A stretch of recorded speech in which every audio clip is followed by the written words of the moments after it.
Let's pray. Almighty God, who in your wisdom and goodness have appointed the offices of leaders and county assemblies for the welfare of society and the just government of the people, we beseech you to behold with your abundant favor as your servants whom you've been pleased to call to the performance of important trust in this republic. Let your blessings descend upon us here assembled, and grant that we treat and consider all matters that shall come under our deliberation in so just a faithful a manner as to promote your honor and glory and to advance the peace, prosperity, and welfare of our county and of those whose interests you committed to our charge. Amen.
To our standing order number 32-2 on quorum, and direct the quorum bell be rung for the first 5 minutes.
Oip, can you confirm if you have quorum?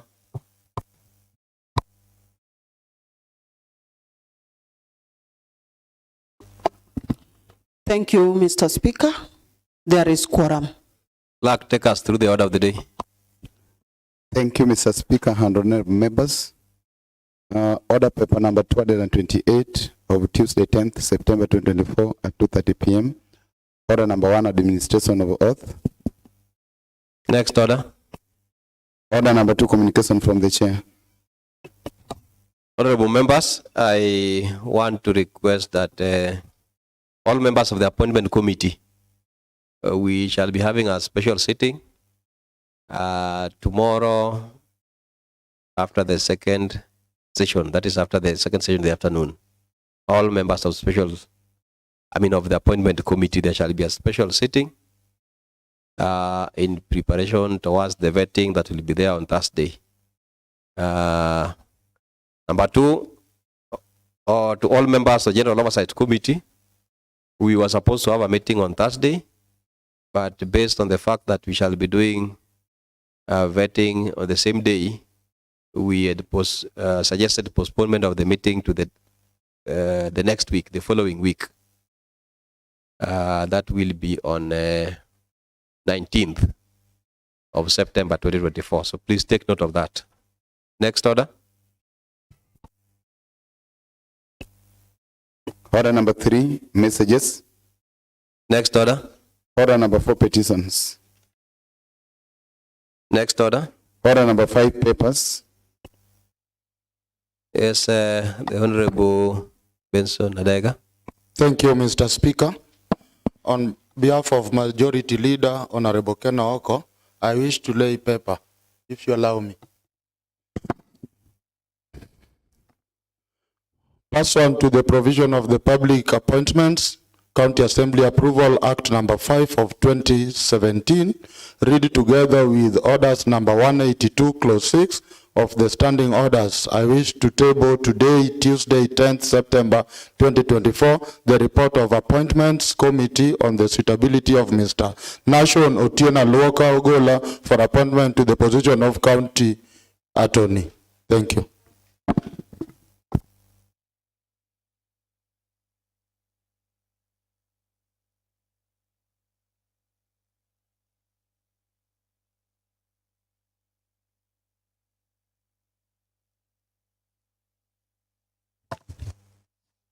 Honorable members, I confirm receipt of the report of the appointment committee on the stability of Mr. National Walker Ogola for appointment to the position of the county attorney, as led by Honorable Adega on behalf of the majority leader, who did communicate to me of his absence and that he has mandated the member to sit on his chair. I direct that the House Bills Committee considers scheduling this report for debate. Next order. Order number 6, notices of motion.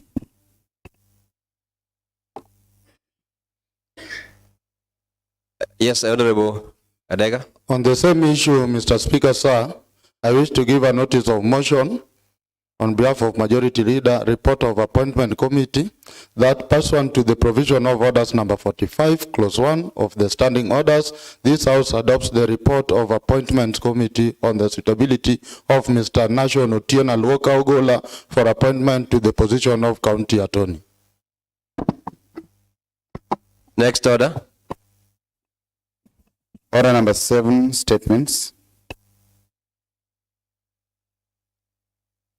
Honorable Ruben Rakwach. There was an error. Thank you, sir. I don't have statement to make. Yes, Honorable Benson. Sorry, Mr. Speaker, it was an error. I wish to give a statement on the business of the week on behalf of the Majority Leader. What is the point of order, Honorable Moses Ochele? Thank you, Mr. Speaker. Mr. Speaker, in our standing orders, Mr. Speaker, I know there's always hierarchy in leadership in the House. And when the majority leader is not present, then the deputy assumes the position of leader majority. And when both are not there and the whip is in, then the whip should take the position of the leadership of the House. Mr. Speaker, irrespective whether the majority leaders donated these powers to you, but we must respect the hierarchy in this House. Otherwise, some of these officers will be seen as flower girls. We are reducing the office of chief whip as a flower girl. How can an ordinary member, who is not even a member of appointment, give notice of motion on appointment committee? Yet the whip is there with the chief whip and also the leadership, top leadership as we speak today.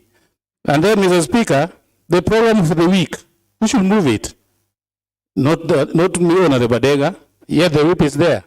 We can only move it when they were with Honorable Jennifer if he takes leave from Honorable Jennifer. Otherwise, we must respect the positions we have in this House. Thank you, Mr. Speaker. Thank you so much, Honorable, for that.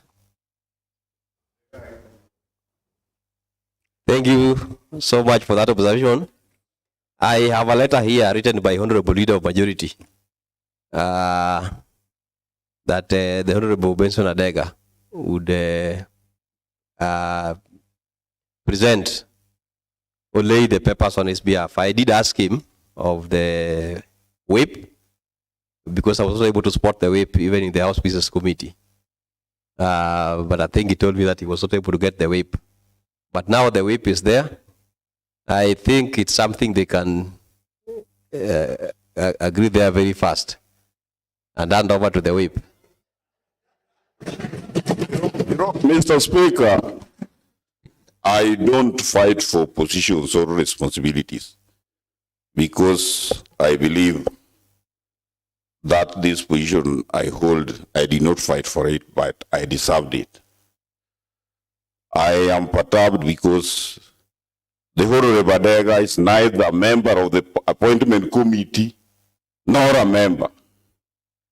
The same Honorable Badega is not a member of the House Business Committee.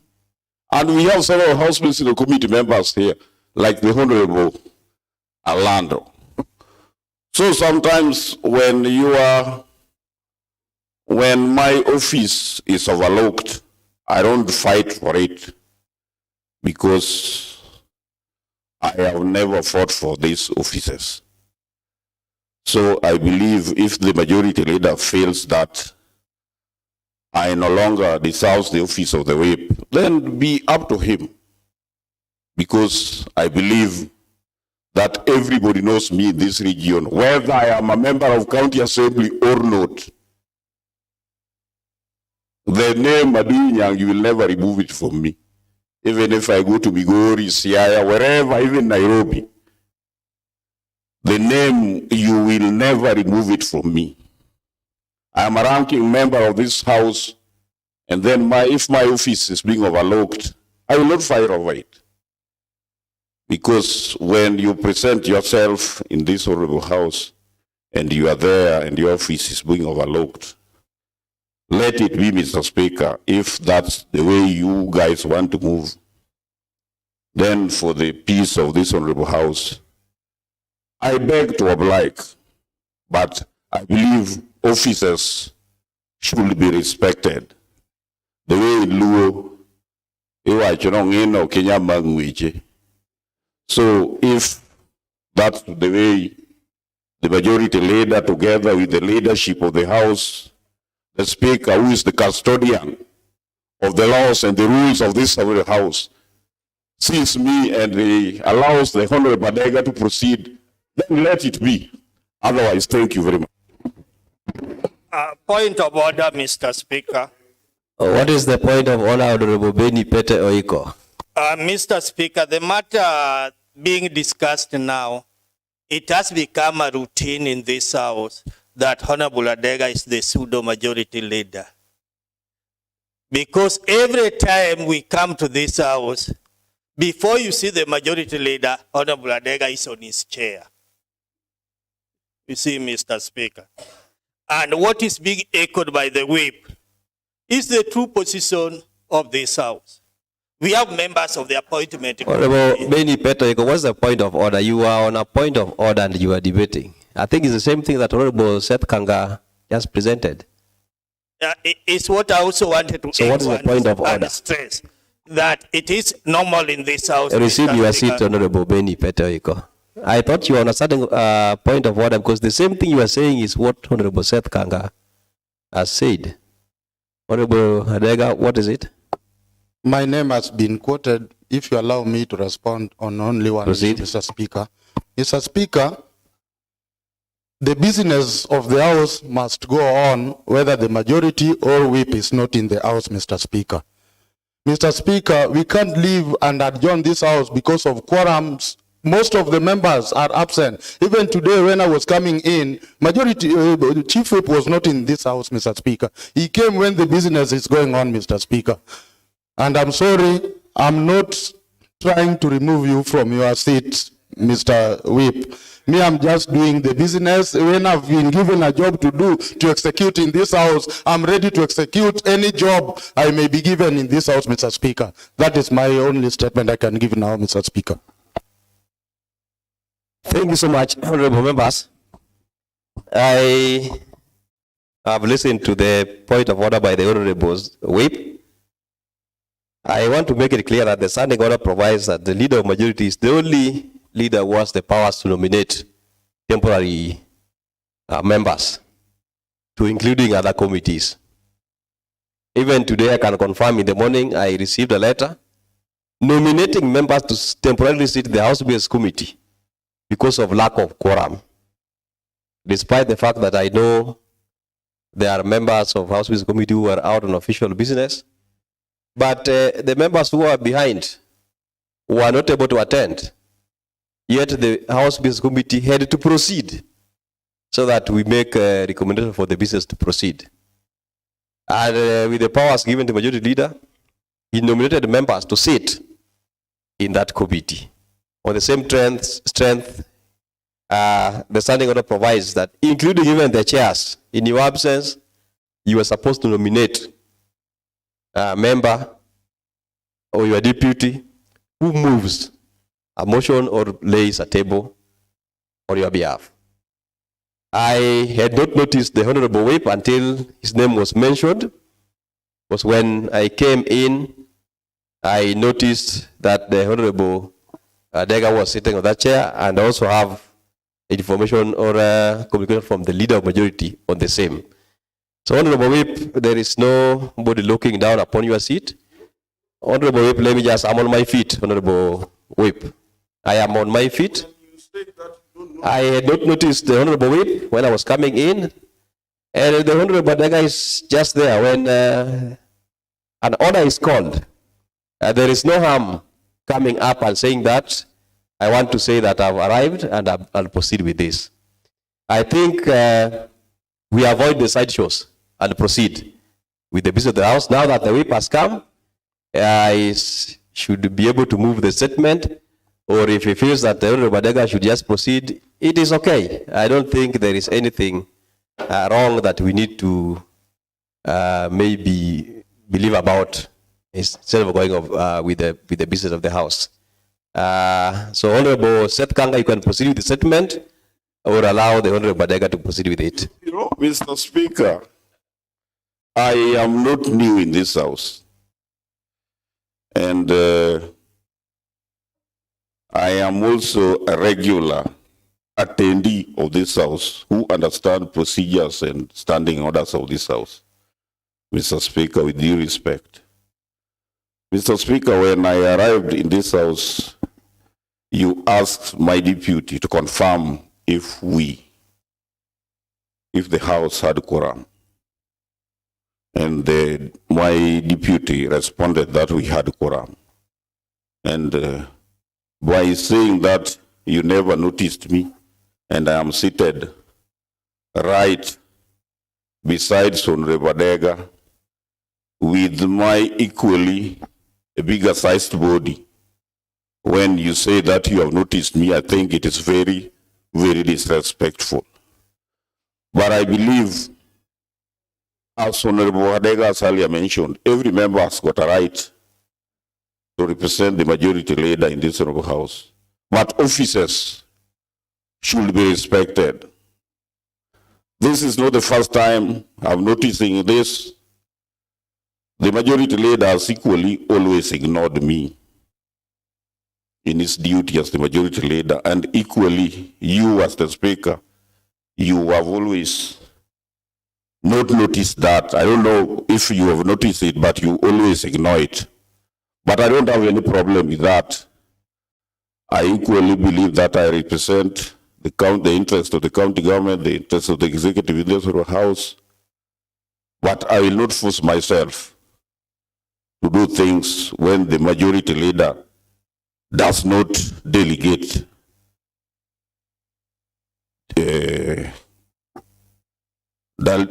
matters to me. Because when I was coming in, I met the majority leader outside this honorable house, Mr. Speaker.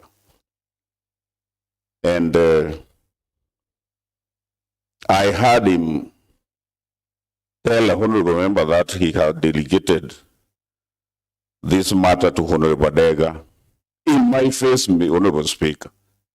So, Mr. Speaker, if that is the way the Assembly and the leadership of this Assembly wants to proceed, or they have decided, or they have designed it proceed, I don't have any matter, Mr. Speaker. I rest my case and I oblige by the decision of the majority leader and by your directions, Mr. Speaker. But, Mr. Speaker, doing young will also be a doing young. You will never remove it from me, either in this house or outside the precincts of this house. I believe I am a politician. I am a politician in my own right. I will move on. I will soldier on. Whether you ignore me, whether you try to undermine me, I don't mind. I will remain a doing young, and I will soldier on. Thank you. Thank you so much, Honorable Seth Kanga. Thank you. I will treat that as a comical relief because you have confirmed that the leader of majority informed you that he has delegated the matter to Honorable Adega. I don't call the chief, the whip by the name. I said the whip to confirm if you have quorum. And I noticed that Honorable Jennifer confirmed that you have quorum. So I don't notice you until Honorable Chele raised a point of order. So, Honorable Adega, proceed. Thank you, Mr. Speaker. And also there are some issues should be discussed in the leadership. Papers on Wednesday 11th at 8 a.m., the Kisumu County Annual Development Plan ADP for the financial year 2025-2026 will be laid by Majority Leader. 2, report of the Auditor General on Migosi Sub-County Hostel for the year ended 30th June 2022 by Majority Leader. Report of Auditor General on Migosi Sub-County Hostel for the year ended 30th June 2023 by Majority Leader. 4, the Kisumu County Draft Finance Bill 2024 by Majority Leader. Then motion adoption of the report of Implementation Committee on the implementation status of the project approved in the fiscal year 2022 to 2023 by Henrietta Bodo. At 2:30, motion of adoption of the report of Appointment Committee on the suitability of Mr. National Otieno Luoka Ogola for appointment to the position of County Attorney by Majority Leader. On Thursday at 2:30, motion adoption of the report of Infrastructure, Energy and Public Works Committee on the matter of construction of Ongoi Bridge along Chemelil Oduo Moroni Road in Chemelil Tamu Ward by Ruben Rakwach. On Tuesday, 17th September 2024 at 2:30 p.m., statement pursuant to order number 41, clause 2C of the statement will be given by Majority Leader on standing orders. In order number 41, clause 2C of the standing orders, business coming before the County Assembly for the week commencing on Wednesday, 11th September 2024 by Majority Leader. Thank you. Statement time. Still statement time. Sorry, there's a motion on the same day, a motion adoption of the report of the delegated county legislation committee on the pending regulations by Honorable Mariam Abed. Thank you, Mr. Speaker. Thank you, Honorable Madega. Still statement time.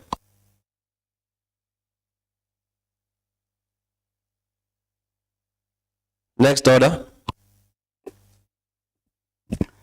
Commencement of business, order number 8, adoption of the report of the implementation committee on the implementation status of House resolution on the report of medical services, public health and sanitation committee on the status of sub-county hospitals by Honorable Henrietta Bodo. Henrietta Bodo.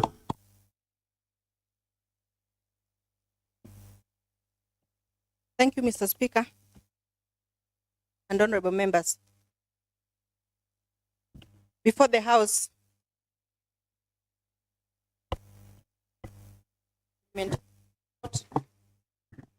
sub-county hospitals. Okay.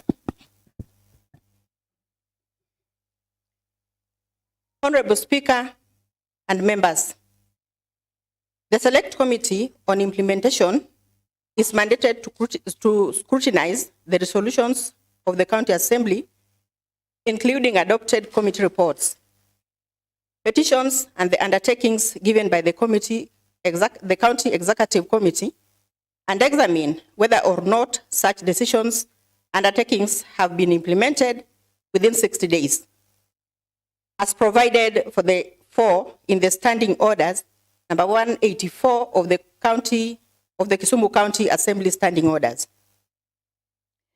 The report on the Sectoral Committee on Medical Services, Public Health and Sanitation on the status of sub-county hospitals was tabled before the Honorable House on 5th December 2023 and adopted on 6th December 2023, pursuant to the relevant provisions of the Kisumu County Assembly standing orders. Honorable Speaker and members, the Select Committee on Implementation at its meeting held on Monday, 11th March 2024, sought to follow up on the implementation status of House resolutions on the report by Sectoral Committee on the Medical Services, Public Health and Sanitation on the status of sub-county hospitals. Honorable Speaker and members, in considering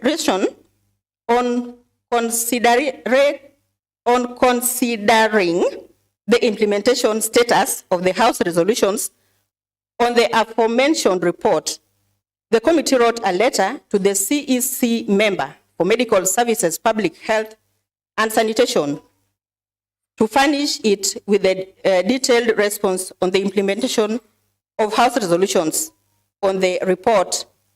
You can have a look at Appendix 1.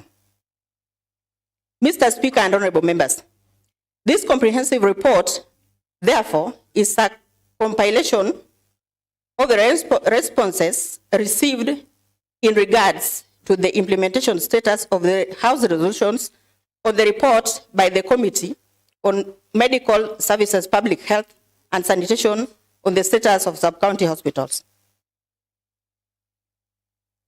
House resolutions on the report by the Committee on Medical Services, Public Health and Sanitation on the status of sub-county hospitals. Honorable Speaker and members, the report by the Committee on Medical Services, Public Health and Sanitation had the following House resolutions. 1, that the Department of Medical Services, Public Health and Sanitation should A, invest in improving and expanding network infrastructure within health facilities.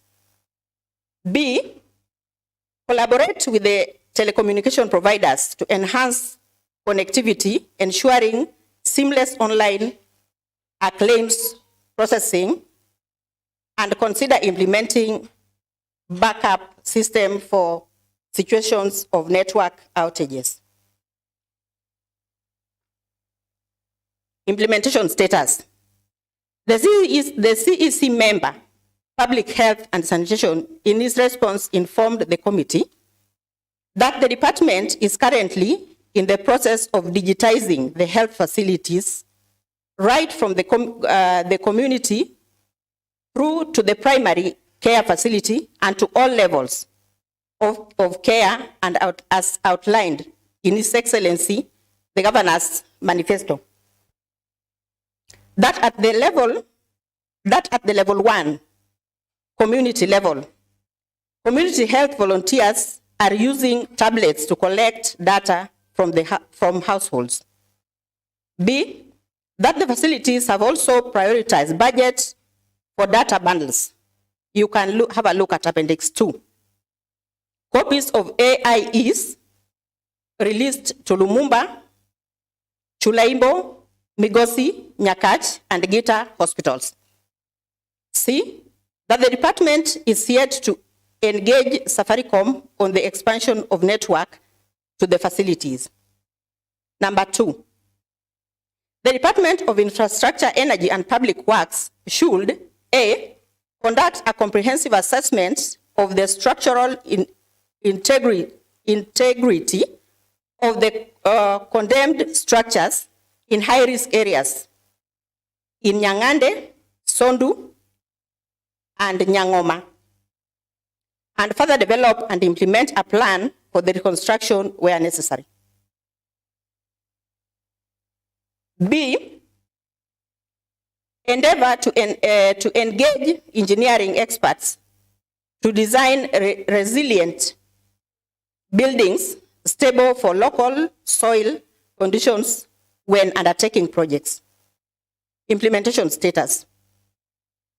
The CECM informed the committee that the Department of Medical Services, Public Health and Sanitation had done a letter to the Department of Infrastructure, Energy and Public Works to carry out an assessment to Chulaimbo Hospital maternity building that is not in use and was condemned in 2014 and is yet to receive communications from the Department of Infrastructure, Energy and Public Works. You can have a look at Appendix 3, a copy of the letter. That further to a letter was written to Chief Officer of Infrastructure, Energy and Public Works on 2 facilities.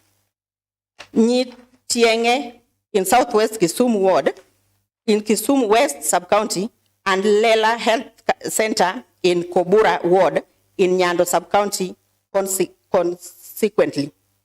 The department is yet to receive feedback on the same. You can see Appendix 4. Number 3, that the Department of Medical Services, Public Health and Sanitation should collaborate closely with the Public Service Board to A, prioritize staff recruitment and retention initiatives and establish a mechanism for regular workforce assessment and planning. B, develop competitive remuneration packages and offer profession development opportunities to attract and retain skilled healthcare professionals. Implementation status, Mr. Speaker, sir. The CECM responded as follows: that the department is currently liaising with the Department of Public Service Board in the recruitment of the skilled healthcare workers of various cadres. That this recruitment is competency-based and is guided by the indent development by the Department of Health.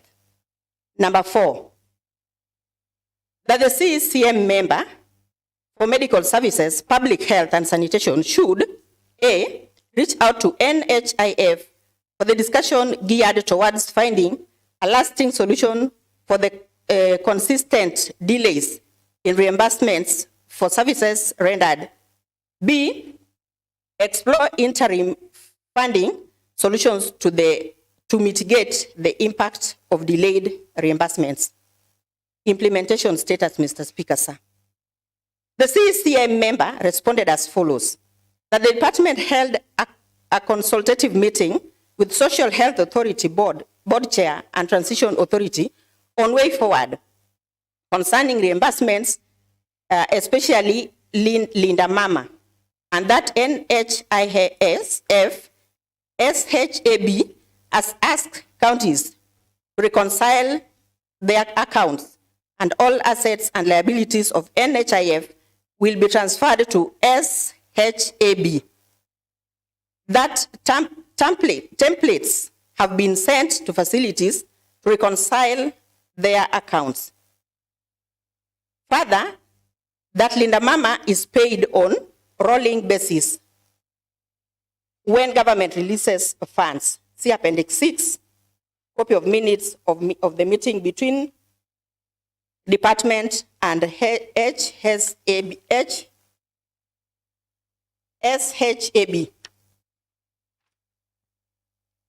Number 5, Mr. Speaker, sir, honorable members, that the Department of Medical Services, Public Health and Sanitation liaises with the Department of Lands, Housing, Physical Planning and Urban Development to provide legal and administrative interventions to establish clear ownership and secure the hospital's long-term presence on the land.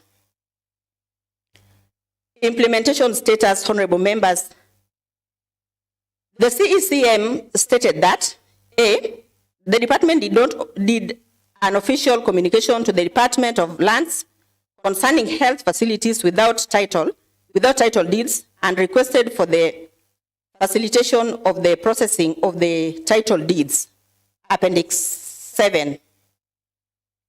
Number 6, honorable Speaker and members, that the Department of Medical Services, Public Health and Sanitation to ensure purchase and installation of burning chambers in all sub-county hospitals within the county to enhance waste management practices,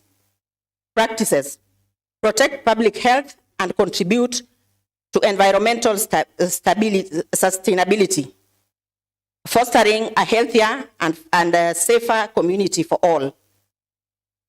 Honorable Speaker and members, the CECM informed the committee as follows: that the department currently has incinerators and burning chambers in the following facilities: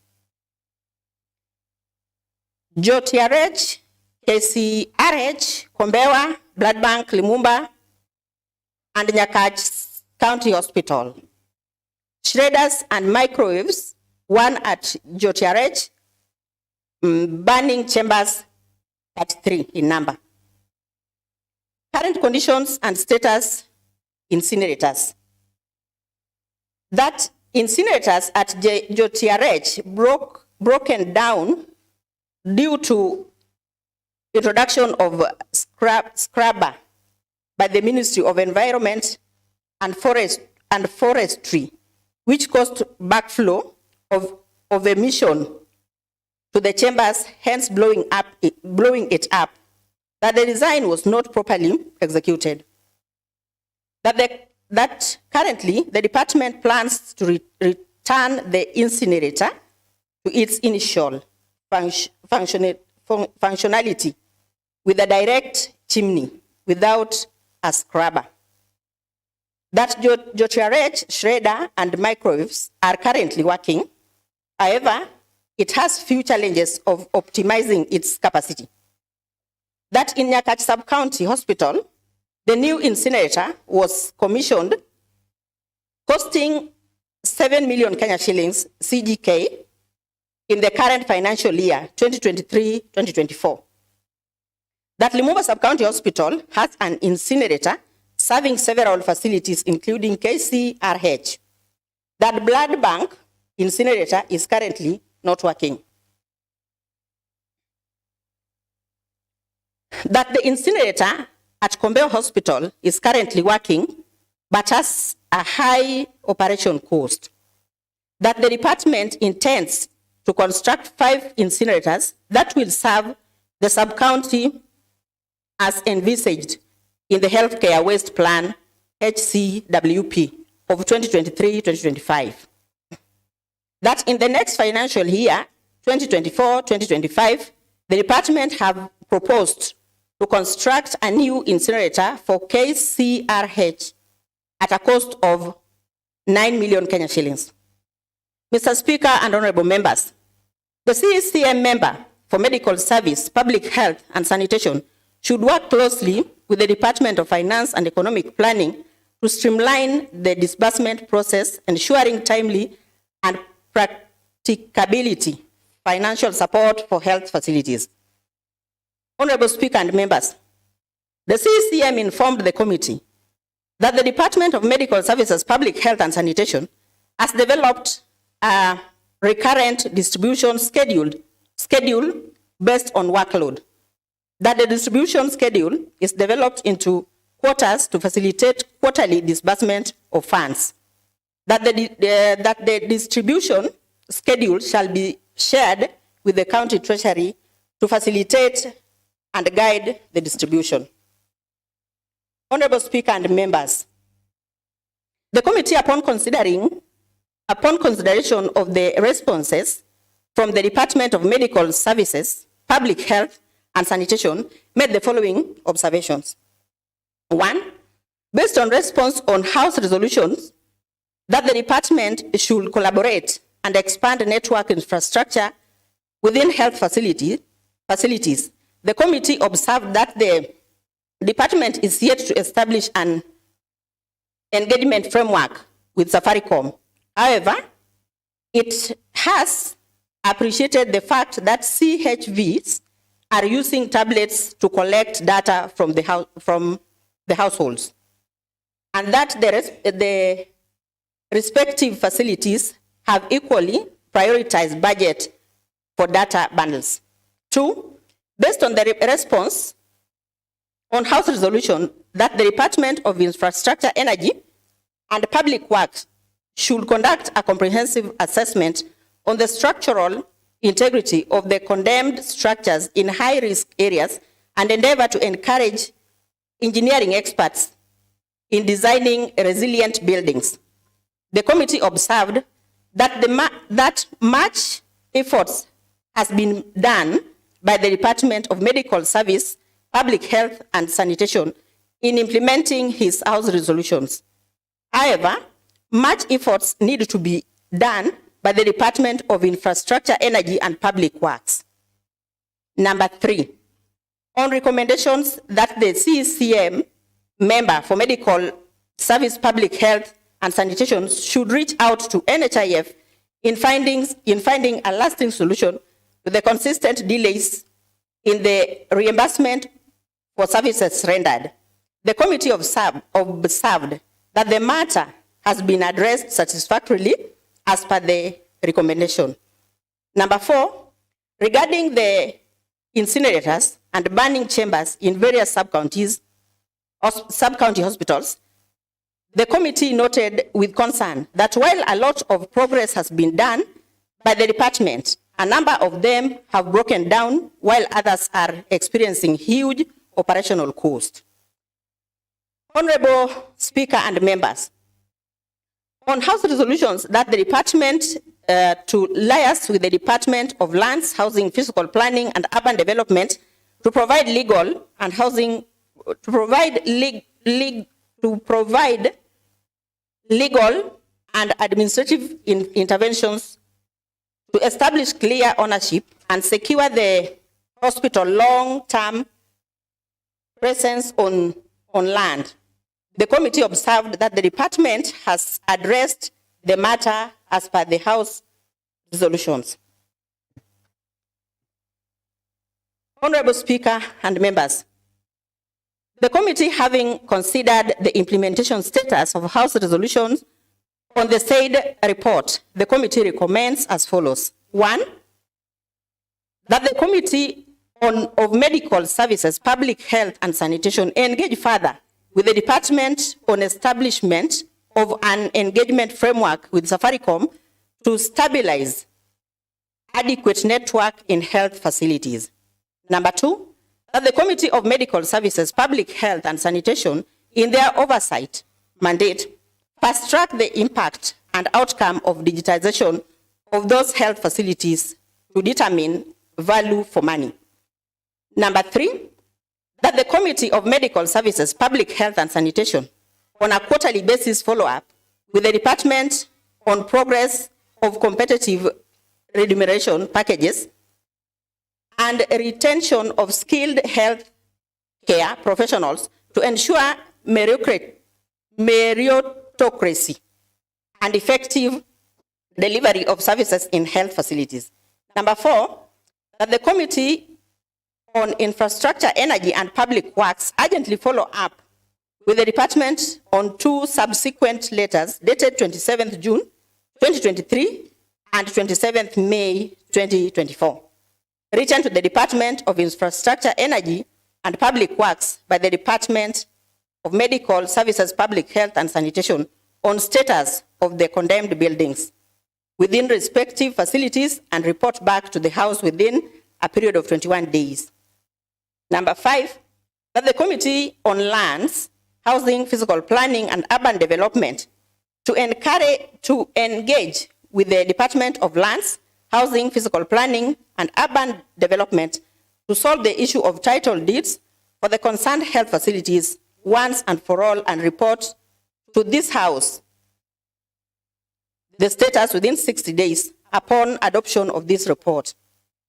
Number 6, that the Committee on Medical Services, Public Health and Sanitation closely engage with the Department of Medical Services, Public Health and Sanitation on conditions and status of incinerators and burning chambers in various sub-county hospitals in line with its healthcare waste plan, HCWP, of 2023-2025, to enhance waste management practices and foster a healthier and safer community for all. Number 7, that the Committee on Medical Services, Public Health and Sanitation fast track the progress with the recurrent distribution schedule developed by the Department of Medical Services, Public Health and Sanitation to facilitate quarterly disbursement of funds to various sub-county hospitals while analyzing its impact and outcome. Number 8, that this Honorable House adopts the committee comprehensive report on its inquiry on the implementation status of House resolution, on the report by Medical Services, Public Health and Sanitation on the committee status, on the Health and Sanitation Committee on the status of sub-county hospitals. Honorable Speaker and members, it is now my honor and privilege on behalf of the Committee on Implementation to move this motion before this Honorable House for consideration and adoption.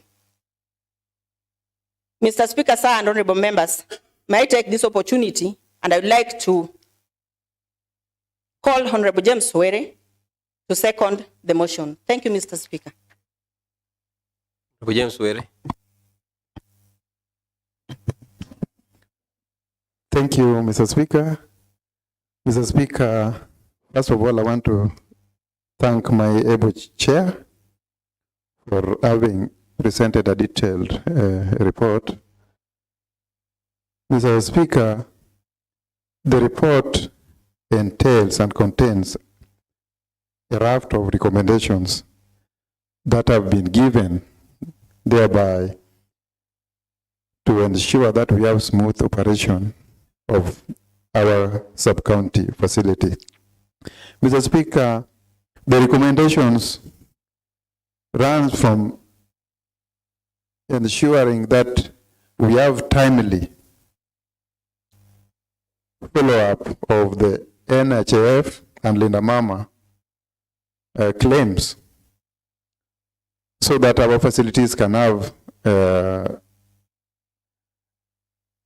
enough finances through the FIF Act, which is a county, Kisumu County legislation that helps in running our facilities. Mr. Speaker, if we work on our network, if we ensure that the network in all our facilities are improved and worked on, I think we shall not be having challenges even in fast tracking even the payment.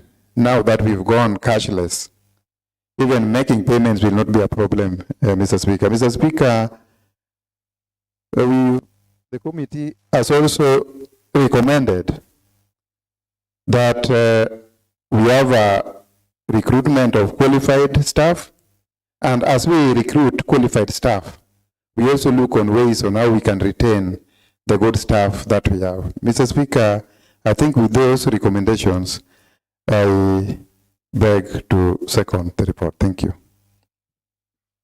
Honorable members, now that the motion adoption of report of implementation committee on the implementation status of House resolutions to the report of medical services, public health and sanitation committee on the status of sub-county hospitals has been moved, seconded. As per our standing order, I want to propose a question, and I propose that the motion is open for debate.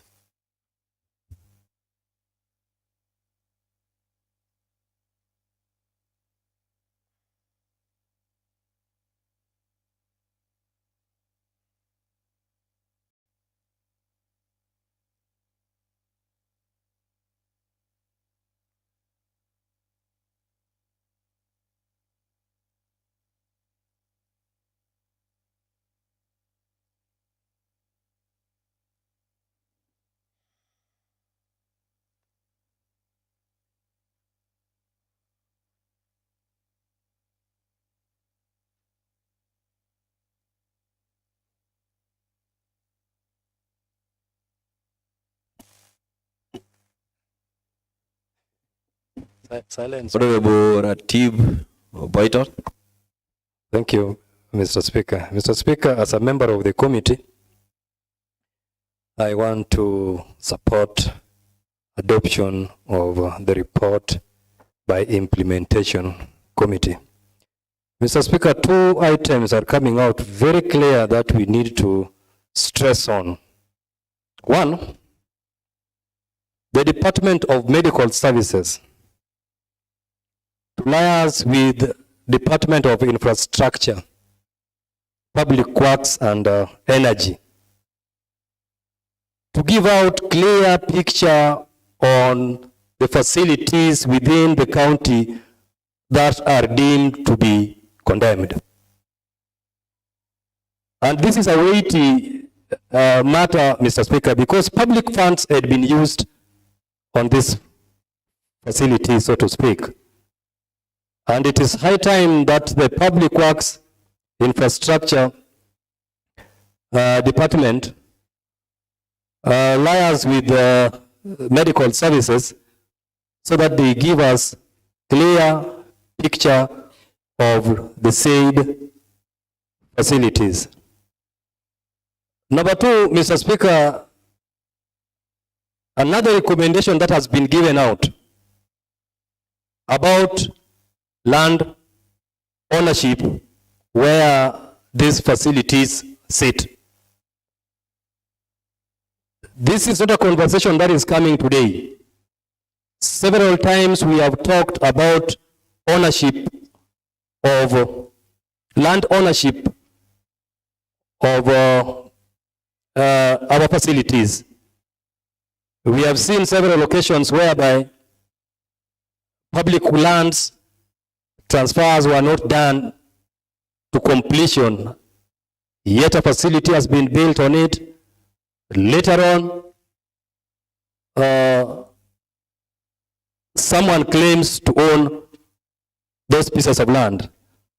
So I want to support that the Department of Medical Services, together with the Department of Lands, Physical Planning, Urban Development, fast-tracked transfers of all the land ownership where these facilities sit.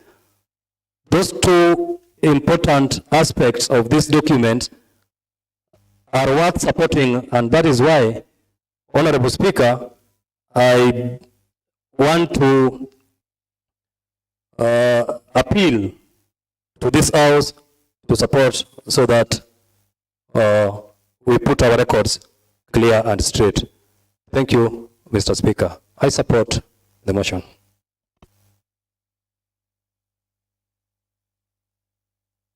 Ken Ouko.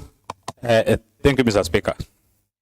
Mr. Speaker, we have a report in the House by the Implementation Committee, which is somehow detailed to an extent. Mr. Speaker, I'm failing to understand what actually the Implementation Committee should do.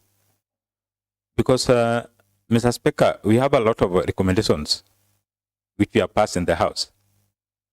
Mr. Speaker, I have a feeling that the Implementation Committee should be following up on the recommendations we have made in the House. Like the other time we were talking about a hospital with a crack, and that was contained in the Health Committee report. Mr. Speaker, I've never heard of a situation where the committee went to the department to make a follow-up on the land title deed cases, which we have cited many a times in this House, Mr. Speaker. Mr. Speaker, at times it is quite confusing to see a member who has not signed the report supporting and seconding. Mr. Speaker, it is quite unfortunate for the House, because it is like a lie. Maybe somebody is seconding for the sake of being in the House. Mr. Speaker, if you fail to tell the truth, we might not achieve what we want in the House, because this report is very important for the county, not only for this House. So, Mr. Speaker, I support, but with a lot of reservations, Mr. Speaker. Thank you, Mr. Speaker.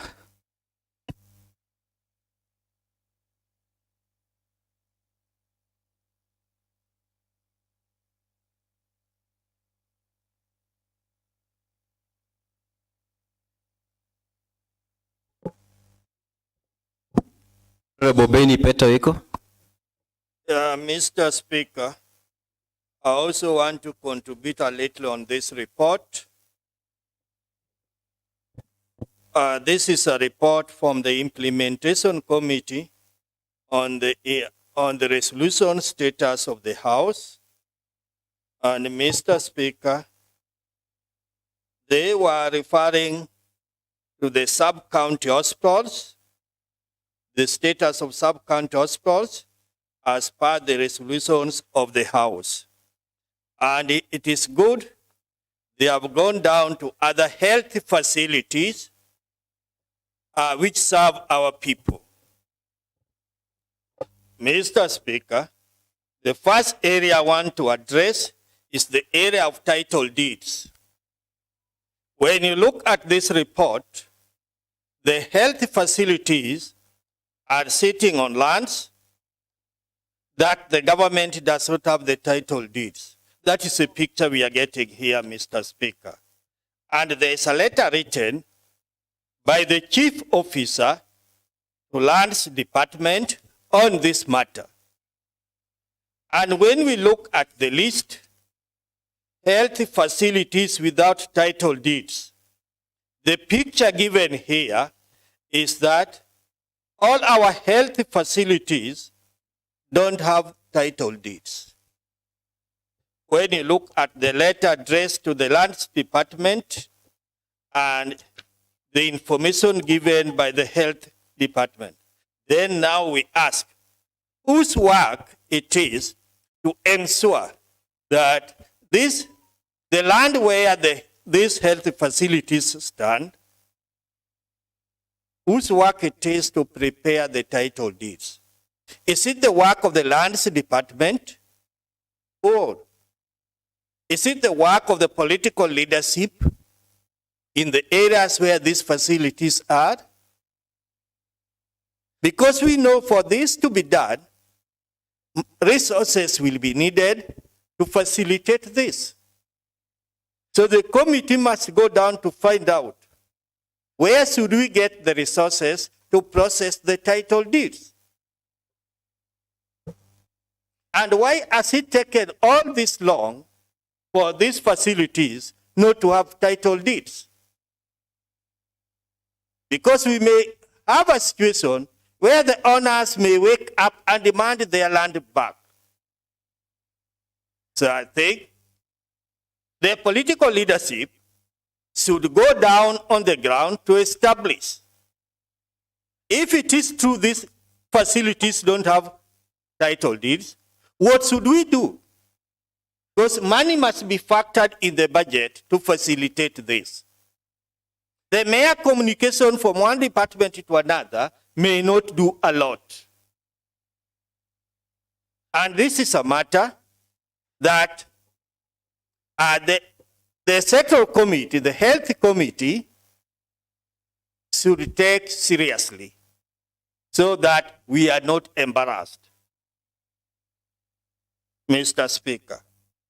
Mr. Speaker, there are also some buildings that have been condemned. These buildings that have been condemned, when the Department of Infrastructure and Public Work is alerted, and they had been condemned, what are they going to do with them? What should be done here is, how should money be allocated to these condemned health facilities so that new ones, they are improved for our people. Otherwise, they will fall down and the good services they are providing to our people will not be there. And it is incumbent upon each member to establish the condemned buildings in his ward, get in touch with the health department and the public works office so that the necessary is done. Because from this report, when we discuss it, pass it, and we leave it at that level, we shall have done very little service to our people. Action must be seen to be taken. There is also this matter of National Hospital Insurance Fund and Social Health Authority. We are getting the picture now that we are transiting from National Hospital Insurance Fund to Social Health Authority. We hope good work will be done here, but we know what has been ailing the National Health Insurance Fund, because they were not remitting the deductions, the recoveries to the health facilities in good time. We hope this one will improve, but this matter is a matter that we should also echo to the national government, because it had been echoed that there's a lot of crowd up there. That is why our health facilities don't get their allocation, what they collect from the members that National Hospital Insurance Fund is supposed to reimburse to them in good time. We hope the new management will do a good work so that money reaches our facilities in good time, not the way it had been. Otherwise, Mr. Speaker, this report is not a bad one. It is a good one. And the other facilities that are needed in the health facilities, like incinerator, these ones, if they are bad, we know the budgeting system in our county, the leadership from the wards where these facilities are should facilitate. And if they are like the sub-county hospitals, these are flagship projects. Since they are flagship projects, the Department of Health and the Department of Finance should be asked to collaborate so that good allocation is made to the sub-county health facilities to ensure they have good their facilities are done up to date and good work is seen to be done in our health facilities. With those few remarks, Mr. Speaker, I hope good effort will be made to improve our health facilities in Kisumu County so that our people get good services. I so contribute.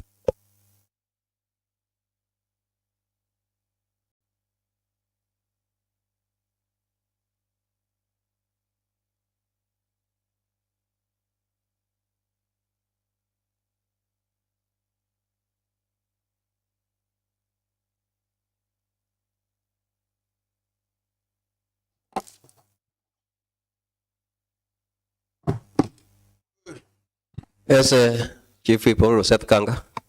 Thank you, Mr. Speaker. Mr. Speaker, first of all, I want to commend the chair of the Implementation Committee, the Honorable Henrietta Bodo, for the first time bringing a very comprehensive and elaborate report into this House, which I believe, if implemented in our various sub-county hospitals, then the services, whether curative, preventive, I don't want to talk about palliative, but I want to talk about curative and preventive measures in our sub-county hospitals. Mr. Speaker, the services in our sub-county hospitals, as you are aware that Jaramogi Oginga Odinga is a referral and a teaching hospital. So where a lot of emphasis should be placed is our sub-county hospitals. That's where a large number of residents of this county get their health services. Mr. Speaker, the committee, in their recommendation number 3, talks about remuneration of our health care professionals, Mr. Speaker. Mr. Speaker, the committee should further check into how we appropriated money towards remuneration of our healthcare providers, so that to ensure that they are motivated in their respective facilities to ensure that the residents of this county who are assessing or getting their medical services in our facilities are satisfied when the professionals are remunerated and motivated accordingly, Mr. Speaker.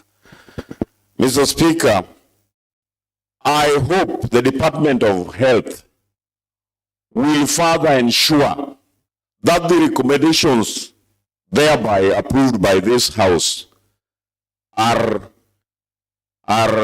implemented in the various sub-county hospitals. Otherwise, Mr. Speaker, when we talk about these good recommendations, but they are not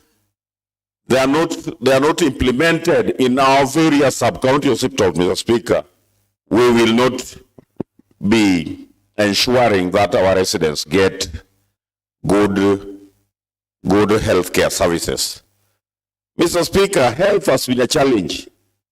And Mr. Speaker, I also want to commend our medical facilities, especially the Kisumu County Referral Hospitals and Jaramogi Oginga Odinga.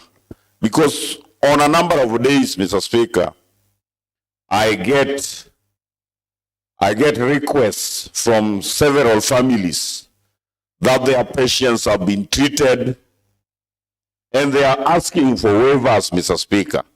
That alone is an indicator that our healthcare facilities are working, Mr. Speaker. Otherwise, they will not be calling for those for us as members, and I know several members have been getting those requests that my patient has been treated and discharged, and they are calling for members to intervene so that they get favors. That alone is an indicator that our healthcare facilities are working. Not in Jaramogi, Oginga Odinga, and the Kisumu County referral hospital, but in our sub-county hospitals too. So we should endeavor to ensure that we avoid deaths and we ensure that more patients gets treatment and discharge in our facilities by ensuring that these recommendations, and I will urge the chair of implementation to move and ensure that these recommendations are implemented in our various sub-county hospitals by walking around, not just sitting in committee meetings, but by moving around our facilities without notice to the department.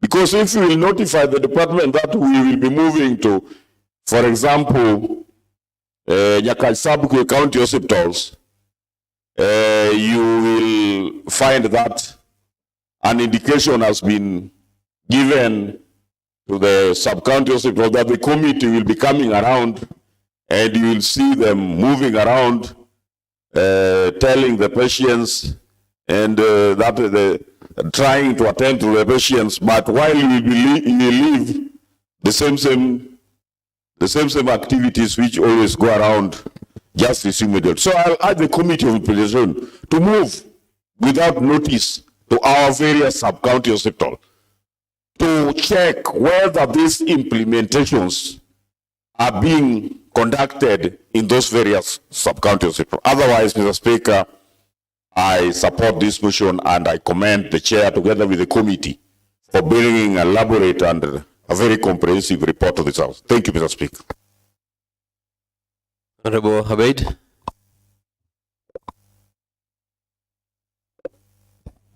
Thank you, Mr. Speaker. I want to congratulate my fellow special elected MCA, Mheshimiwa Andreta, for a job well done. And I also want to extend those appreciation and congratulations to the Health Committee. As a part-time healthcare provider myself, I've noticed with a lot of pleasure that there has been a lot of change in our healthcare system, generally speaking in Kisumu County. When we came to this assembly in 2022-2023, most healthcare facilities were not doing well, but I've noted with a lot of pleasure that there's been change. So I want to congratulate Andreta once again and the entire committee for a job well done. And keep going, Mheshimiwa. I know where you have come from. That's why it was important for me to speak.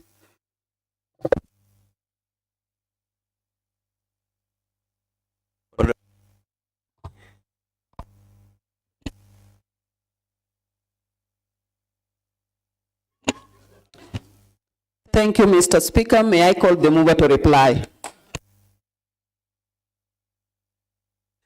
Yes, Honorable Henrietta.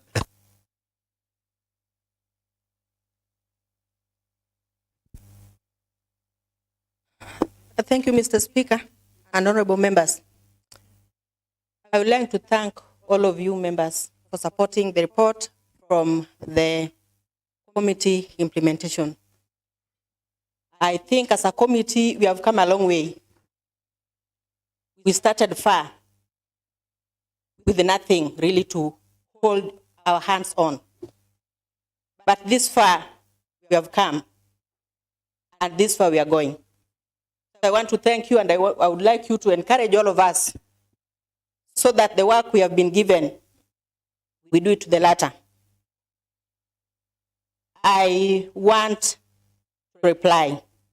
Thank you, Mr. Speaker. Honorable members, now that the motion on adoption of the report of Implementation Committee on the status of implementation of the House resolutions, on the report of the Medical Services Public Health and Sanitation Committee over the status of the sub-county hospitals have been moved, seconded, debated. I want to propose a question. Honorable Seth Kanga, you can proceed and sit.